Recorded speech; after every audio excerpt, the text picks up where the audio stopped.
자, 오늘 본격적인 주제에 좀 들어갈 텐데요. 일단은 오늘 제목이 "왜 지금 민주당과 싸워야 하냐?"입니다. 싸운다라는 말, 우리가 누군가 싸운다라는 말은 듣기에 좋지 않습니다. 다 서로서로 좋고 잘 지내면 좋지 그거 왜 굳이 싸우냐. 그런 생각이 먼저 들죠. 싸운다는 말은 부정적인 어감입니다. 하지만 여러분, 지금은 우리가 민주당과 싸워야 할 때입니다.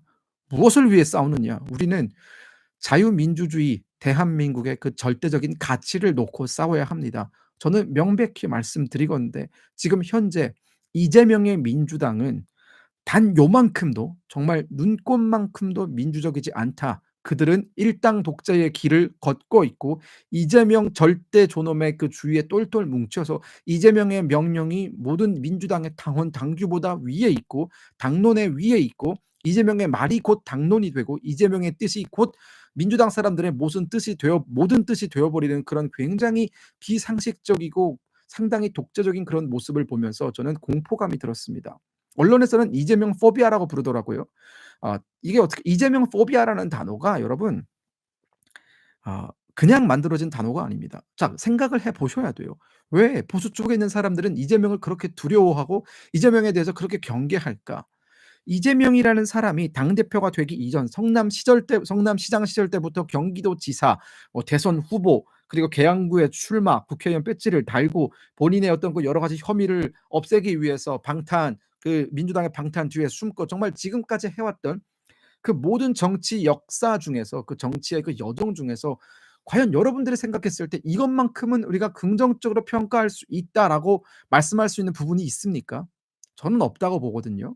성남시장 시절 때의 그 여러 가지 기행들, 자기 가족에게 입에 담기도 어려운 그런 욕설을 하면서 단 요만큼의 죄의식도 느끼지 않는 그런 정말 굉장히 특별한 퍼스널리티, 또 경기도지사 시절에 그 본인의 인기를 얻기 위해서 정말 포퓰리즘적으로 경기도의 재정이 고갈되든 안 되든 정말 본인의 인기를 얻기 위해서 정말 많은 정책들을 강하게 밀어붙였죠.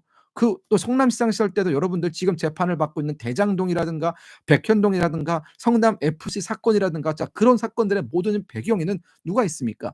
이재명 당대표가 있다라는 혐의가 있지 않습니까?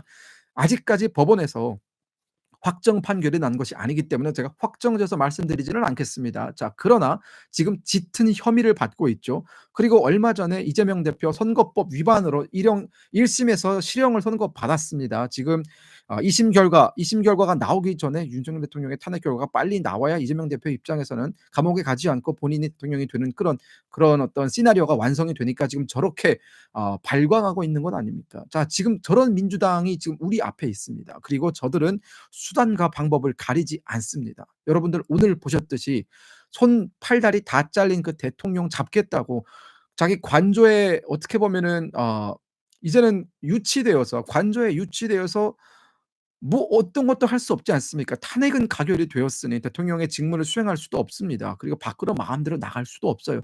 오직 관저에 있는 사람의 무슨 보주 우려가 있습니까? 무슨 증거 인멸의 우려가 있습니까? 이미 관련자들은 다 조처를 받고 있는데, 그런 와중에 대통령의 그 손목에 수갑을 채워야겠다, 즉 질질 끌고 나와서 이 포토라인을 세워야겠다라는 그런 망신을 줘야겠다, 보수에 타격을 줘야겠다라는 그런 의지 하나만으로 4,000명에 달하는 인력이 동원되어서 대통령을 끌고 나왔습니다. 그리고 지금 대통령은 체포되어서 지금 구치소에 갈 위기입니다. 이미 지금쯤은 구치소에 계시겠네요. 자, 먼저 밝힐 것은, 김금혁이라는 사람은 계엄이 있기 전, 그리고 계엄이 발생했을 때, 이게 초창기까지만 하더라도 윤석열 대통령에 대해서 매우 긍정적으로 평가를 하던 사람은 아니었습니다. 자, 여러분, 이 부분을 명확히 하고 싶습니다. 저는 윤석열 대통령의 그 정치 여정에 대해서, 대통령이 된 이후의 그 여러 가지 행보에 대해서 마냥 모든 것에 대해서 긍정적인 평가를 하기는 어렵다라고 생각을 하던 사람이었습니다. 저 같은 사람들 분명히 많이 있을 거예요. 그러나 계엄 이후에 1주일이 지나고 2주일이 지나고 3주가 지나면서 민주당이 보여주고 있는 모습을 보면서, 이게 마냥 지금 우리가 이 보수 안에서 아주 작은 사소한 차이를 놓고 혹은 정책적인 다름을 놓고 약간의 그 가는 길이 다르다고 보수 안에서 분열해서는 절대로 안 되겠구나라는 그런 엄청난 각성을 하게 됐습니다. 즉 윤석열 대통령에 대해서 약간의 비판의 마음을 갖고 있는 사람이든 아니든지 간에 지금은 모두가 뭉쳐야 된다라는 겁니다. 왜? 이재명의 민주당과 맞서 싸우기 위해서입니다. 그 안에서 보수 안에서 생각이 다르고 가는 길이 다르고 다 다를 수 있습니다. 왜냐하면 우리는 자유민주주의를 추구하는 정당이기 때문에 같은 정당이라 할지라도 그 안에서 다양한 생각을 하는 사람들이 모일 수 있습니다. 친한동훈파가 있을 수 있고요. 친윤석열파가 있을 수 있고 홍준표파가 있을 수 있고 친오세훈파가 있을 수 있고 정말 다양하게 본인이 믿고 있는 혹은 본인이 조금 더 나한테 맞다고 생각하는 정치인들에 따라서 파가 나뉠 수도 있고 뭐 계파가 생길 수도 있습니다. 모든 것들은 가능합니다. 그리고 그 안에서 서로의 어떤 다름을 놓고 누가 옳은지 경쟁을 벌이는 것도 여러분 우리 정치 체제에서는 가능한 일입니다. 그러나, 그러나 지금은 그것을 하면 안 됩니다. 때와 장소를 가려야 된다라는 말 있지 않습니까? 우리 안에서 작은 다름을 놓고 다투는 것도 우리가 이기고 난 뒤에 할 수 있는 일입니다. 지금 우리는 모두가 똘똘 뭉쳐서 이재명의 민주당과 맞서 싸워도 이길 수 있을지 정말 이러다가 지지는 않을지 아무것도 결정된 것이 없습니다. 오히려 질 수도 있는 그런 정말 위험한 상황이거든요. 자, 여러분 민주당의 지금 이재명의 민주당이 보여주고 있는 폭거를 보십시오. 윤석열 대통령 탄핵시켰습니다. 자, 탄핵의 기본적인 그 이유가 뭐였습니까? 내란을 일으켰다라는 것 아닙니까? 내란을 일으켰다. 하지만 탄핵 심판이 길어질 것 같으니까 그 탄핵 그 소추 사유에서 지금 내란을 슬그머니 빼겠다라고 했다가 지금 국민들의 지탄을 받고 있지 않습니까? 내란 때문에 탄핵을 시켰는데 내란이 기본적인 그 사람의 범죄이기 때문에 탄핵을 시켰는데 그 탄핵 그 내란이라는 것이 입증되기 위해서는 지금 내란은 대법원에서 판결이 나야 되는 상황이지 않습니까? 그리고 내란을 일으켰는지 어떤 과정을 거쳐서 일으켰는지 정말 자세하게 들여다봐야 하는 사안이기 때문에 증인도 불러야 되고 뭐 증거 채택도 해야 되고 정말 많은 부분에서 시간이 소요가 됩니다. 자, 그러니까 슬그머니 이것 봐라. 내란죄를 넣었더니 내란이 시간이 걸릴 것 같네. 그러면 윤석열 대통령의 그 탄핵 심판이 최종 결정이 나오는 것이 이재명 대표의 2심 결과보다 늦게 나올 수도 있겠다라는 생각을 민주당이 하니까 갑자기 내란을 빼버리겠다는 것 아닙니까? 그 내란이라는 것 때문에 지금 윤석열 정부에서 얼마나 많은 사람들이 지금 조사를 받고 있습니까? 군부에서 우리의 그 군에서 얼마나 많은 장성들이 지금 조사를 받고 있습니까? 본인들이 내란이라고 규정을 지었죠. 이 내란 민주당이 걸어 놓은 그 내란이라는 프레임도 정말 말이 안 됩니다. 무엇이 어떻게 내란입니까? 여러분 2 시간짜리 내란도 있습니까? 뭐 3 시간짜리 내란도 있습니까? 그리고 단 한 명의 생명도 다치지 않는 그런 내란이 있습니까? 280 명, 뭐 230 명, 600 명도 안 되는 군인을 가지고 일으키는 내란이 있습니까? 자, 설사 그리고 그것이 내란에 준한다고 치십시다. 100 번, 200번 양보해서 내란이다라고 생각할 수도 있습니다. 하지만 그것이 내란인지 아닌지에 대한 최종 판결 여부는 민주당 이재명 대표에게 있는 것이 아닙니다. 여러분들 잘 아시는 내란인지 아닌지에 대한 그 최종 판단은 대법원이 하는 겁니다. 무죄 추정 원칙 이재명 대표가 사랑하다 못해 정말 끼고 사는 그 무죄 추정 원칙 어디 갔습니까? 무죄 추정 원칙 본인이 그렇게 무죄 추정 원칙을 부르짖고 다닌다면 윤석열 대통령한테는 무죄 추정 원칙은 적용이 되어야죠. 안 그렇습니까? 그러면 대법원의 최종 판결 이것이 내란에 준한다 혹은 내란에 미치지 못한다라는 판결이 나오기 전까지는 내란이란 말을 함부로 써서는 안 됩니다. 이거야말로 민주당이 지금 처벌하겠다라고 설치고 다니는 가짜 뉴스 아닙니까? 우리가 지금 이재명 대표의 그 혐의에 대해서 혐의가 있다, 범죄 혐의 사실이 있다라고만 얘기하지 이재명 대표를 지금 현재 재판을 받고 있는 그 모든 것들에서 범죄자라고 부르지 않습니다. 여전히 우리는 판결을 기다리고 있습니다. 그것이 법치 국가입니다. 하지만 이재명 대표는 민주당이 가지고 있는 그 180석이 넘는 입법 권력을 가지고 모든 것에 악의적인 프레임을 씌우면서 지금 대한민국 전체를 수렁으로 몰아가고 있습니다. 이유가 뭡니까? 즉 본인이 받고 있는 재판에서 벗어나기 위해서 본인이 깜방에 가기 싫어서 감옥에 가기 싫어서 지금 나라 전체를 아작내고 있는 겁니다. 자, 그렇기 때문에 제가 서두에 말씀드렸듯 여러분이 과거에 윤석열 대통령을 지지하는 사람이었든 지지하지 않는 사람이었든 그건 정말 상관없습니다. 지금 현재는 우리 대한민국의 가장 큰 적은 윤석열이 아닙니다. 지금 현재 대한민국의 가장 큰 적 그리고 대한민국 미래에 있어서 가장 큰 적은 이재명과 그게 이재명을 절대 수령으로 절대 존엄으로 모시고 있는 현재의 민주당이다라고 저는 생각합니다. 이 발언에 대해 저는 후회하지 않습니다. 제가 판단했을 때 민주당은 그 당명에서 민주란 말을 빼야 합니다. 어느 구석에서 우리가 민주를 찾아볼 수 있습니까? 이재명 대표가 당대표에 오르던 시절 이재명 대표가 그때 박영진 민주당 전 의원이랑 경선을 했습니다. 여러분 기억하십니까?